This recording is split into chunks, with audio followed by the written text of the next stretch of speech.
All right, so apologies for the Daniel Tiger songs in the background, but starting to finally work on this mortise.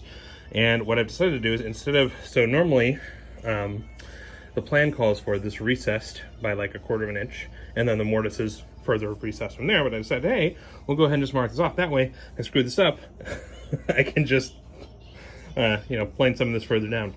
It also feels like, hey, it'll be easier.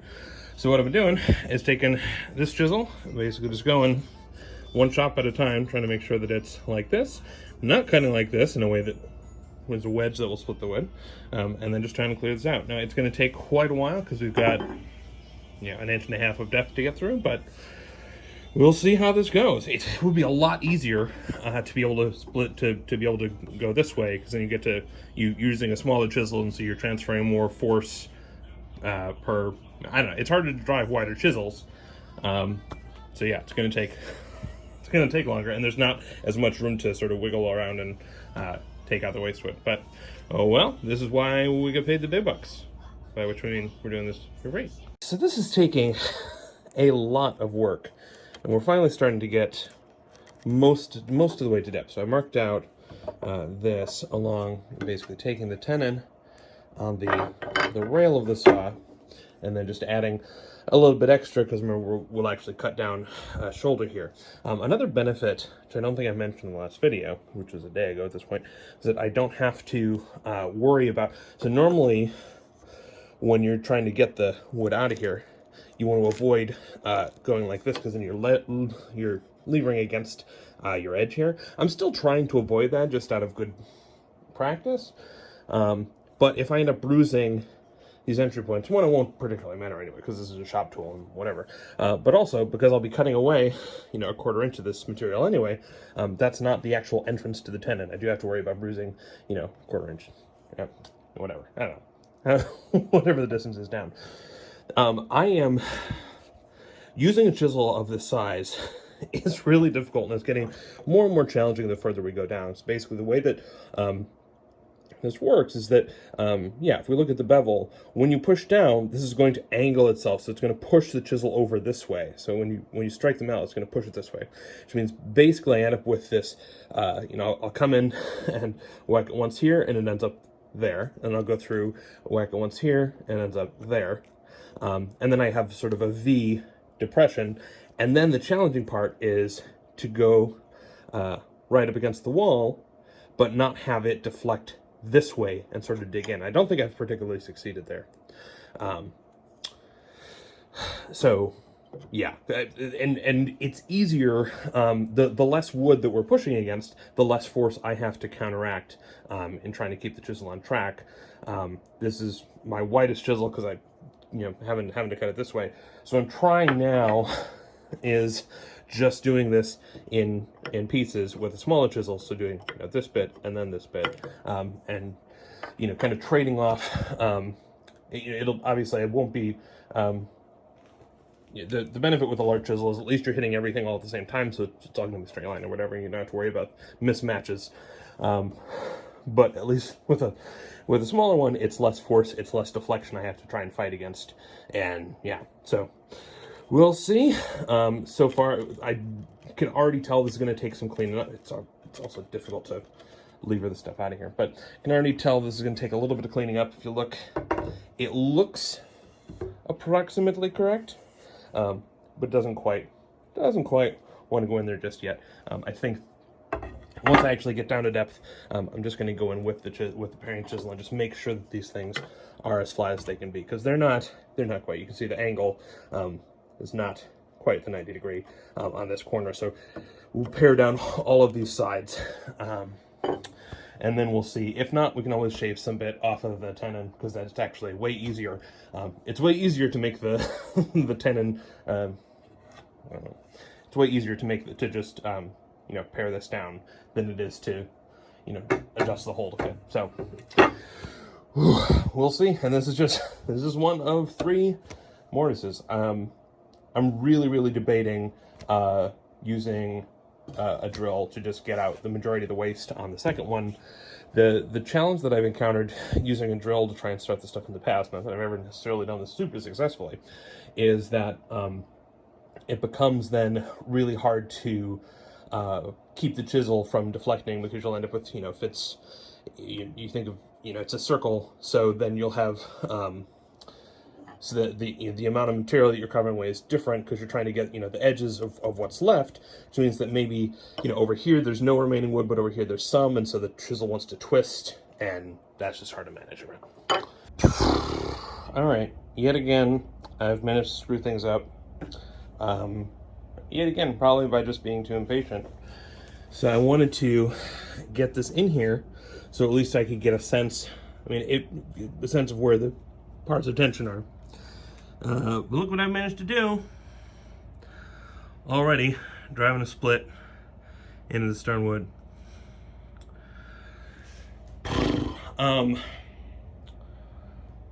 So look, I think here's where my mind is at. Yeah, just trying to force it in there. Managed to split that wood again. So because this is under tension, there's actually no need for a good friction fit. It literally just needs to prevent much side-to-side movement. So better... Well, so one is that if this is going to be a tight fit, it's better that it's a tight fit from this side to this side and pushes the wood in that direction than this direction. So what I'm going to do is grab my shoulder plane and just take down this edge and the mirror, so that it's actually smaller than it needs to be here, so that at least we don't get any splitting forces. I don't know how deep this has gone. It could be that by the time I cut out the little notch, we're in a better spot. The other reason I haven't actually cut out this notch yet is because I already have this tenon cut. This gives me the ability to hammer it in and then actually use the piece of wood as the measurement itself. So then I'm not having to finagle that. But it's tricky work, and it's time intensive, and it's effort intensive, and yeah, I'm not enjoying trying to cut a mortise where really, like, I can only afford 3 chisel strikes and then have to, because it's so narrow of a mortise. I think I do have to just go with the drill and then just spend a lot of time trying to clean it up. And I don't know, I'm just aggravated because now I'm sitting here and I was like, nope, split the wood. I guess I just gotta throw this away, start over again. Probably not. We just need to make sure that we're extra cautious. Another thing I could do is deliberately force this open and then just try and get some wood glue or super glue in there, because wood glue is actually stronger than the wood itself. But yeah, I don't know, I feel like there's more risk of me just splitting things off entirely if I were to do that. So, and actually one thing I can do and should do is round off the very top corners of this tenon. I'm not going to do, I really kind of need 2 hands for this. I'm just doing this as a bit of a demonstration. But this will help the thing to actually locate in such a way that I'm able to,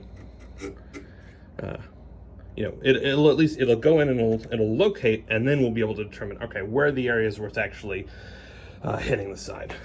So I'm going to go ahead and do this for the remainder of the tenon. And I don't know, we'll just keep working at it. Again, I think this goes to woodworking being such a matter of patience, because there's, I'm mentally at the point of like, man, I just want to be done with this. And I'm not even close to done. And this is a relatively simple project. And I also make it way more difficult on myself by the fact that I'm trying not to use any power tools for anything. There's an equivalent of a drill press, like mortise press. Basically just pull a lever and it does a mortise. Well, that's not the way I want to do things, so I want to make it hard on myself. And I just need to get in the mindset of saying, look, let's just let this take hours, or, however long it's going to take. And just be satisfied that, this is actually a process that I enjoy and not something to race through to get to the end. Because if you race through to get to the end, you'll end up splitting wood or managing to screw things up in some other way. I'm also a little nervous that, I'm even just nervous about how these were marked out. I'm sure there's going to be a little bit of an offset when this is in here, that the handle will be just a little bit too far this way, or vice versa. We'll have to, we can hide that and sort of plane it down. I guess that's another thing, is just getting accustomed to the idea that, like, there are some things that you will be there are always going to be mistakes, and it's important to distinguish between the mistakes that, no, okay, we got to start over, versus the mistakes that you can cover up or mask, or aren't going to be significant impact. Alrighty, so that is in there via some persuasion, and of course I do have this clamp just to make sure that it does not split. Let's take a look and see. I'm not seeing the hairlines that I was seeing before, which is good. It's actually not as off as I thought it was going to be.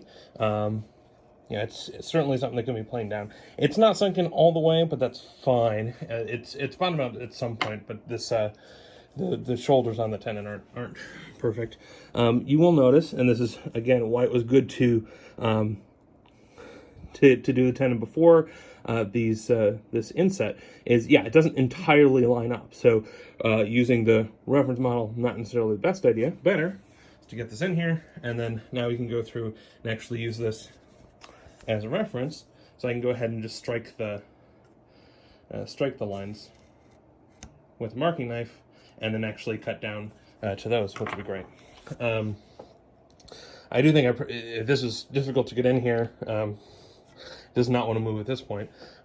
So I'm probably going to, I want to err on the side of this thing being too loose. So probably take it out and go ahead and pare down the tenon a bit more, just to make sure that it's easy to get in and out. Okay, progress and frustration. I have updated this. I've gone ahead and cut the shoulders based on where the shoulders of the tenon were, which is great. And I can now go about assembling this. I had to verify it does. So obviously we've been testing.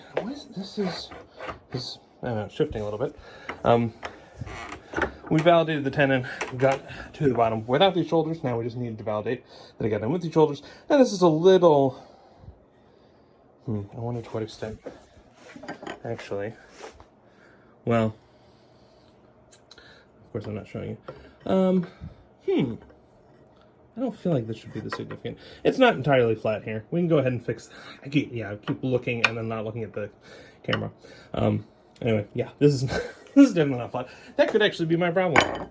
Pro tip: if you've been frustrated at something that's not working and can't figure out, start explaining to someone else what the problem is, and you'll start to figure out, hey, maybe this is an issue. Anyway, that would actually kind of make sense. Oh well, that's just okay. Yeah, that's too funny. So I was not super careful here. Normally, so basically cut down here, went in with the chisel this way, and just peel the stuff up. Now, one of the things that you should do is come at it from both sides. So basically you chisel into halfway through, chisel in from the other side to halfway through, so then you don't have any breakout. Now I, of course, ended up with some breakout because I did not do that, as you'll see, like, right here. I don't particularly care because I'm probably going to plane these things down a little bit anyway. But we can go ahead, take our tenon and insert it into here, and look at this, it just slides. Okay, slides nice in there, and look at that. That is just beautiful. Here's what's not beautiful. Right over here. Top of the darn thing. And I have loosened things in everywhere I could think of. I've taken slivers off of the tenon. Actually, yeah, of course, now I'm looking at it. So one is, so I have validated this is not, that's not quite 90 degrees. So it does need to, well, a little bit this way, but of course I don't want to create much pressure this way because that, again, putting a wedge on the thing. But then, yeah, probably if the underneath the shoulder isn't flat, then that would also cause it to not want to go in all the way. I did trim off. I just went pretty aggressively with the bottom of the tenon to make sure that it was able to bottom out, because to be honest, it's more tenon than is necessary anyway. Of course, actually getting this out one-handed is not super feasible. What I can do, though, is basically hold this with one hand, take a mallet, and give it a whack. This is a dead blow mallet, by the way. It's got pellets inside such that you can hear it shaking.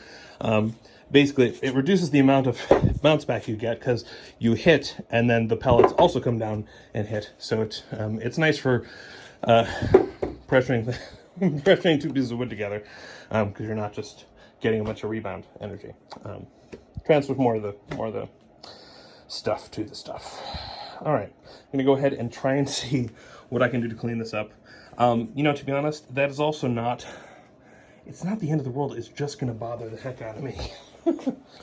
Okay, so one way to make sure that this inset is relatively consistent, inset, I don't know, shoulder, whatever, is relatively consistent is with router planes. This is basically just a chisel blade suspended, and then you have two handles on the side.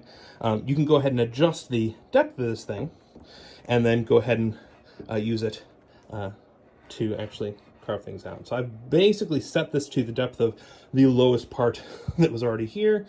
Actually, it's pulling just a little bit there. And then you can sort of rock this back and forth, and then it's using the other sides as the reference, so it keeps a consistent depth. So then I can go in, you know, from the sides to the middle on one side, from the sides to the middle on the other. And the goal here is now this should be a little bit more consistent. The only thing it's a little iffy is I've got to clean up, some of these bits in here, because of course so now like this, it's sort of graduated here. There's this little step here that I'm gonna have to take out with a chisel. So I'll go ahead and get these cleaned up. At least that should mean that this is flat, and that, I mean, we'll double check. But at least that would mean that, actually, you know what we can do? I can't believe I hadn't, well, I'll need a smaller, I need to grab my smaller square. But we can use this and basically check to make sure that there's a square across. Actually, I don't need my smaller square, I just need this close to the edge. We'll loosen this up. I can use this as a reference face. And then if we're 90 degree, then we know that it's flat. So go ahead and lock that up. And if we check here, we can just sort of see, yeah, I mean, it's not perfect, but how perfect does it really need to be? It's better than it was. So yeah, we'll go ahead and get that cleaned up and see if that helps. If it doesn't, then what that means is the tenon is likely catching on something. Either there's something down here that it's sticking on, although I have now trimmed, kind of went to the, yeah, you can see here, I went kind of aggressively on this corner because it doesn't particularly, like, who cares? It doesn't really need to be too crazy. And to be honest, I can just continue to take that down with the chisel as necessary to make sure that it fits. Like if that's what it's getting stuck on, who cares? That's not something that's critical to be there to provide stability of the joint. So just want to make sure this thing fits and cleans up relatively nicely. All right, let me clean out those corners. Whew, and we'll see what we get. Okay, that's made it worse. Now it's not closing up on either side. I'm going to go ahead and just make an assumption here that the tenon itself is longer than the mortise, and I really don't feel like trying to extend the mortise out any more than it already is, because we're already down to pretty significant depth. I'm going to take this thing out and just saw off a little bit of the dang tenon, because boy, this is driving me crazy. And then at least we'll know that was the problem. And if not, then we'll know it wasn't the problem, and come up with some other sort of solution. I mean, I'm only taking this sliver off. We're fine. All right, and here are the results. Here is the amount of tenon that I snipped off. And we can see we're now back to bottoming out there. Obviously not beautiful, but hey, it's shop furniture. And then over on this side, still got issues, but it is closer. So I guess we've determined it's not just the tenon. I don't even know what it is at this point. I mean, I suppose honestly, it could just be that the sides of the mortise are slightly angled. And that is not something that I want to fix, because I do not want to go with this thing with a chisel in this plane, because I've split this stuff way too many times. I'm going to call this thing good enough. You know, there's nothing to prevent me from going back and taking this apart and trying to reassemble it once I have leveled up my skills a bit more. But we're going to call this good. It is located where it needs to be. This whole thing is going to be under tension anyway, so it's got a mortise, and then it is also well below the edges of these shoulders, so this will keep the thing located as well. We're good. We're calling this joint done. Gosh darn it. All right, we're back. I have the second mortise largely chopped out. I'm not sure if it's quite down to the depth that we need, but that's okay. So I did end up using the drill, using a Forstner bit to get out a fair amount of the waste. Basically, what I did first is I got, maybe the first eighth of an inch done with the chisel, and then drew two chop 2 holes. Now, if you look down, I'm not sure we're gonna be able to see a ton. Yeah, I mean, it's not tidy in there. One of the trickiest parts is that when you do the thing with the drill, so obviously then you've got to use a chisel to actually clean up those sides, because you basically just got 2 concentric circles. You've got to join them together. But part of the challenge, though, is you end up with buildup along these along these sides, and those are not the ones I want to be running the chisel down. I mean, you can small chisel, but just you have to be very, very careful because you don't want to split stuff. Right now, so unlike this one where the chisel fits in pretty agreeably, and I can run it back and forth just fine because we cut it with this chisel. This one, not so much. I can wedge it in there, and I can force it in there, particularly in the center. But as we get to the corners, it's a little trickier. So I ended up just being much less aggressive with the tenon. Just ended up, continuing, take some shavings down, and it lines up okay. The reason I wanted to record right now is that unlike with this one, where I basically just followed the tracing line and then just kind of shoved a chisel through, I'm actually going to go ahead and use the handheld router plane, which I haven't adjusted since using over here. I'm going to use it to mark out right down here the depth lines, and then I still will use a chisel probably just a little bit higher up to get rid of most of the waste, and then we'll go ahead and use the router plane from the get-go to make sure that the recess is absolutely flat. I do suspect I'm going to have to do some deepening of the mortise or some trimming of the tenon to make things fit, though it does bottom out okay right now. But yeah, I think if at least we're starting with a flat inset to begin with, then any adjustments are going to be like, I don't know. The tricky part about all this is like, all right, it doesn't quite go together. There could be 3 or 4 different things I need to tweak. Which one should I focus on? And yeah, if we just eliminate those, then it's all right. Well, let's you're reducing the different things you have to refine. So I'm going to go ahead, mark this. Basically, you can just use the corner of the chisel blade. Actually, I can probably do this with, yeah, actually you can see it is drawing that line on there. And I don't particularly care that I'm leaving the knife mark beyond, because we'll end up planing this down anyway. And there we go. Now I know exactly the depth that I want this to get to. I'll do the same on the other side, and this time instead of using the chisel all the way through and breaking stuff out on the other side, I'll come at it from both angles, so any breakout ends up in the middle where it's going to get cleaned up anyway. So let me go ahead and do that. Okay, so this tenon is looser. Take a look at this. I can go ahead. I don't even think I need to put downward force. Yeah, it just slots right in there.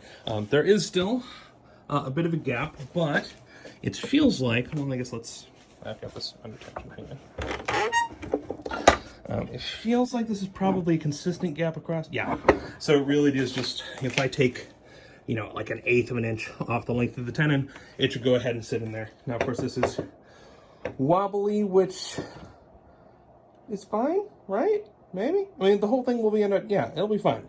I don't know. We're not going to know till it's all assembled anyway. Okay, I have pseudo-assembled some of this just to show you how this is going to work. Okay, so we've got the 2 rails. The kit that I bought from Bad Axe Toolworks basically comes with these metal bars that surround the wood. There are in this saw blade, which also comes with the kit, obviously. I mean, not obvious, but it does. There are 2 holes, and then you can take. All right, you can take one of these once it is through, and I actually have that. I've done that down here. Now, of course, it's not locking it in, but it does mean that under tension, there's no way that the saw blade is gonna go anywhere. And then the way that you adjust the tension is on one of these. Well, on the other one, on this one, you take this eye bolt and you simply apply additional tension. So it goes through here and ends up pushing the wood further away, meaning that the saw will get pulled nice and taut and stay nice and straight. Obviously, this is flimsy because it's not attached on the other side, and that's fine. So that's what we got to do. Now, what I think I want to do first, so obviously these rails are too long, deliberately, because I wanted to make sure I had extra room in case I needed to just get rid of a tenon entirely and create a new one. Which I guess I suppose I could still just, well, no, I mean, at this point, it's all or nothing. What I want to do next is actually start to do some of the rough shaping of this lower handle, because there is a divot in the on this backside here, so that this actually pulls up a little bit more. I want to make sure that we don't end up in a situation where these are either too long or too short, such that I can't adjust the tension of the blade. It needs to be dialed in pretty much perfectly. And I'm sure I have measurements somewhere, but even then, those measurements would be off based on, if I were just a little bit off here. So yeah, I think the plan is to disassemble this and now take this. Now that we actually have the mortises cut, I can go ahead and start to shape those handles. Doesn't need to be perfect. Not going to get to like the rasp level of tweaking, but if we can at least get the cut out so that this actually sits into the blade, or into the handle like it's going to, then we'll be able to do the appropriate measurements. We can cut these down to size, give them some tenons, chop some mortises into the other board. I suppose that's one thing worth thinking. Yeah, I should use these mortises as reference on the other saw handle, and not just go like, oh, well, wherever these end up will be fine. I should basically just take, okay, here's where the mortise is, go ahead and just extend the line. So if I put this and then the other one right next to it, and I can draw these lines. Also, I got to figure out a better recording setup. I'm sure this has been painful because I keep gesturing to things that aren't in screen because I'm looking off camera. So anyway, I apologize for that, but hey, I'm if I knew what I was doing, it wouldn't be as fun. Okay, so I'm going to go ahead and disassemble this, and then at least just try and get that relief cut made. And yeah, I'm nervous because I feel like this is the problem with everything. The further I get along, the more I'm terrified that the slightest mistake is going to force me to have to start over. I got to get over that, but yeah, this is fun. Look at me holding the camera in horizontal mode. Hooray for me. So I have laid out this saw in the way that it will be assembled. I've not actually, so I did just a little bit of shaping out, just enough to get this notch in here. You'll actually notice that because these are rounded, it doesn't give me all the information that I'm actually looking for. Actually, let me shift this down because this is tight at the moment.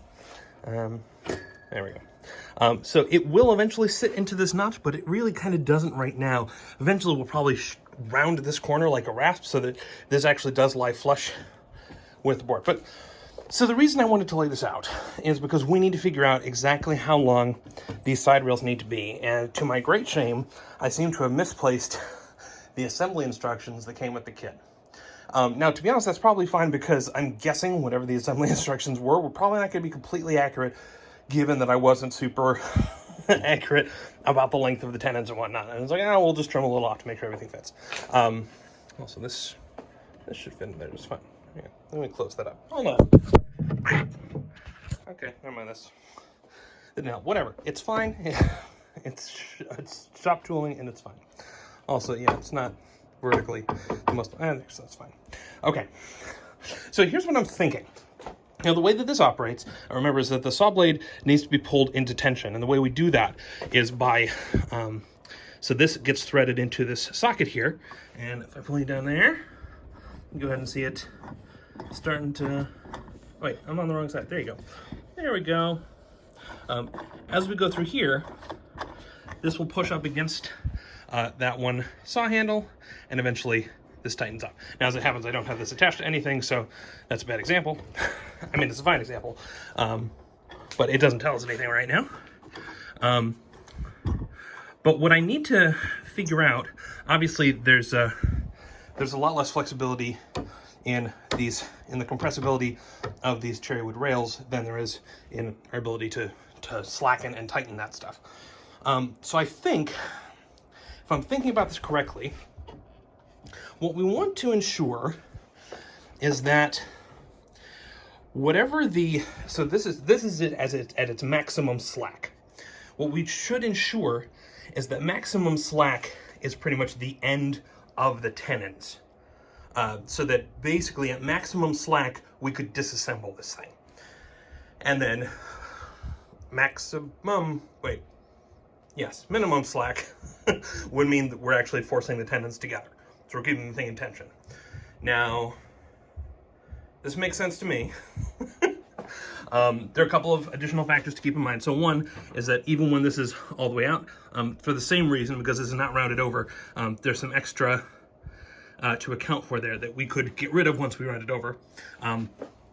Also, this thing is not supposed to tighten into the wood directly. There is a metal plate that will go ahead and just chisel out a slot for and install in that handle, so there's something for it to push against, and it distributes that pressure rather than just trying to bore a hole into the wood.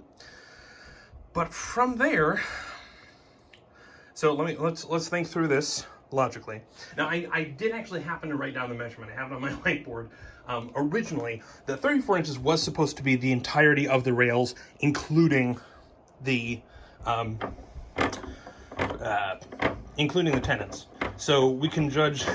I don't think it helped us, but at least it gives you an indication of just how badly I am off book here. Once we actually determine this, so if we assume basically this has got to be. So this is one tenon is inserted, the other tenon is just loose enough to be freed. And I'll go ahead and, I'm not going to stress out too much that these are perfectly square, because I'm sure we're going to tweak a bunch of these, but just to make sure that these mortises, which I was able to chop out, I think I'm finally done mortising, which I'm very excited about. Let's see if I get these. Yeah, this stuff wants to bow a little bit, but that's okay. So if that's where we're at, this should be basically where the tenon is at. Whatever. I'm just going to go ahead and draw this line here. Okay, and we'll know that that's the tenon, and this is the tenon as well, approximately. And then, obviously it comes down some amount and flares out like this, right? And same deal over there, but we don't need to mark it out that way. So we're defining that this is the length of the material, and then the tenon is, well, I suppose actually we know the tenon length. If I grab a chisel from this cluttered array of stuff, yeah, here we go. The tenon depth, actually, don't know why I did that. So yeah, this one, and it's even not even quite that. We can go ahead and measure it. This is, there, what is that? 1.25 inches? A little more than 1.25 inches. So that will put us, so the tenon length would actually be more like here, which is fine. I can get that more accurate off camera. And then the question is, what sort of additional accounting do we have to worry about to account for the fact that there will be extra, once we round these over, those will fit better. So basically, what does that mean? That means if we were to do things today and then round things over, then the saw is going to be looser than it should be. So we actually want things to be extended out a little bit further than that. So yes, so we should lengthen the rails by the amount we expect to gain from both of these ends. Again, just assuming that we're in this loose fit configuration. And to be honest, if we're in loose fit, I'm less concerned about worrying about this side, because we can just say loose fit is this, whether or not, even if this can move closer, we can just tighten this up to say, all right, that's it's a wash. And then this is then like 1/4 inch, probably not even. What is that? Yeah, maybe 1/4 inch. Okay, so basically, take this marking, extend it out 1/4 inch, and then cut back the tendons from that, and we'll see how this goes. I think that, yeah. And worst case, not that I don't want to do this, because I do want to round these over so that this actually sits in this notch, so that it doesn't. I mean, it's not. I don't know. Maybe it doesn't matter. Yeah, there's enough friction there, but it'd be better if it actually did sit fully in the notch. But we could leave it there if it turns out that we've cut things too short. And worst case, these rails are an awful lot easier to replace because wouldn't have to do new mortise holes, we just have to cut new tenons on them. That's easy to replace it. If we do have to, if I do screw things up, we have to start that over. So yeah, let me go ahead, take this line, extend it out. Actually, let me back over to the workshop. Whatever. Let's go ahead and actually measure out. I'm gonna put this down. There you go. You can look at some blurriness. And just pulling out one of these stiles. Here we go. Style? I don't know where I don't know what's making me say that word. Let's go ahead and take this measurement, this whole measurement, so just to see how far off we were from the instructions. So I don't know the full instructions. I can't tell you what the length is supposed to be, not including the actual protruding tenons. However, if I go ahead, I gotta put this down again. My apologies. All right, I'm picking it up. Here we go. Okay. Oops. Water bin. Okay. What even is time? So if we look, so that's basically it. So the expectation was that from the end of the tenon to the end of the tenon should be 34 inches. What we're going to wind up with is closer to 32. So that's a fair bit off. If we made this longer, gosh, I don't know. Like, I'm scared. I'm scared to make it crazy long. Well, so one thing to keep in mind is that we know that this tenon is not as deep as it was supposed to be.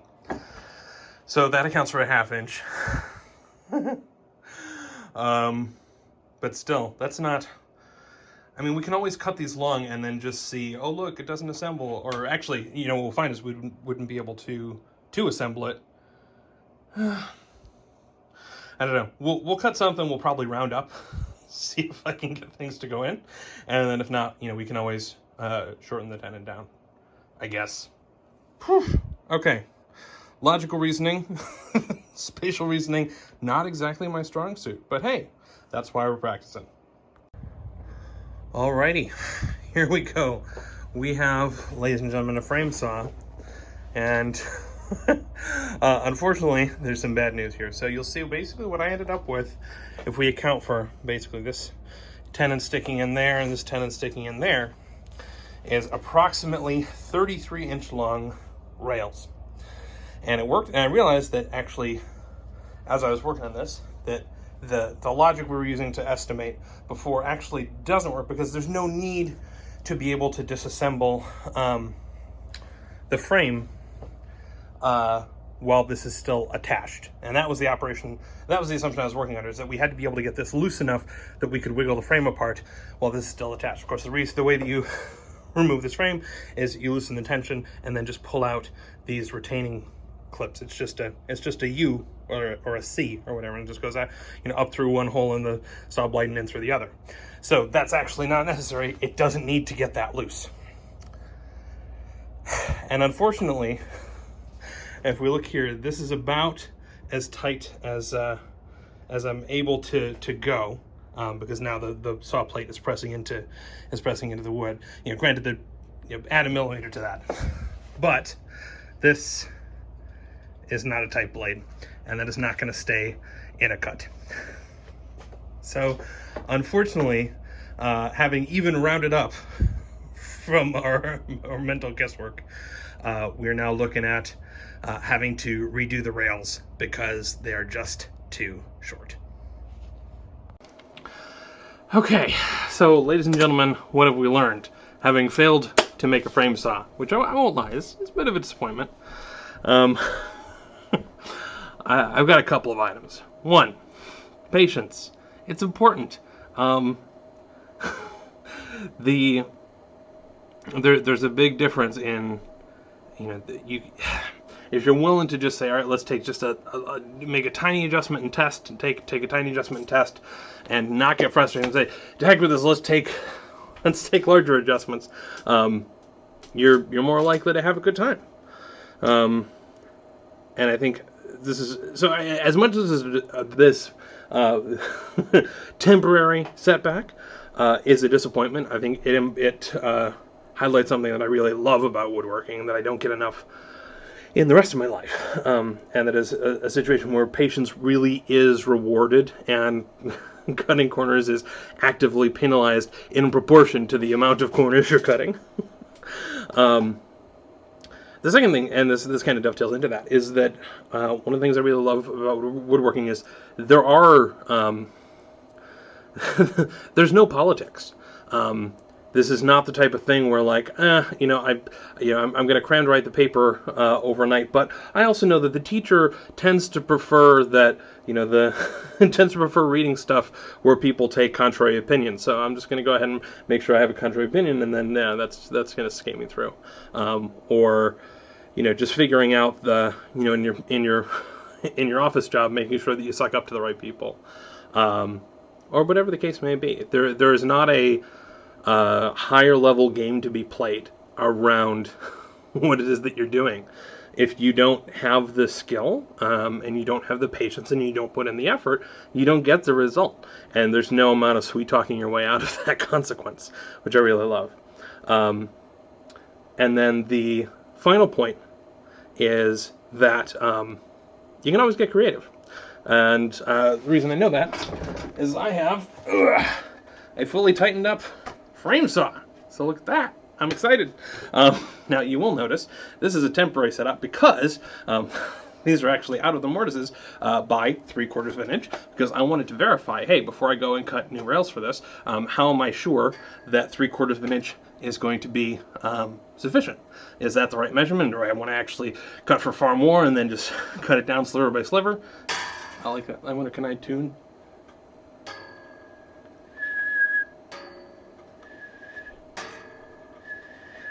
All right, yeah, okay, so you can adjust the pitch.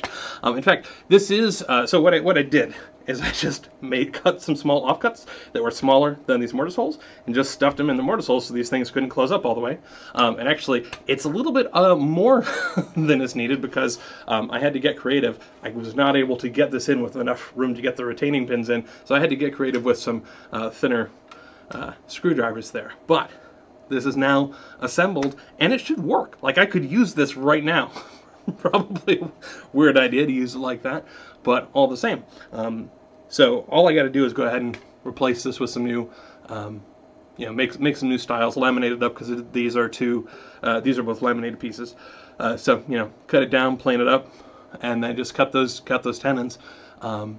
Eventually I'll want to go through and actually shape these handles so they're not just random. Not just random things like this, but this is a usable thing as it is today. Who knows? Maybe I actually even use this to cut the new replacement rails. That could be, it could be a fun project. Anyway, those are some things that I'm learning, and I hope that you are having a good day. Speak soon.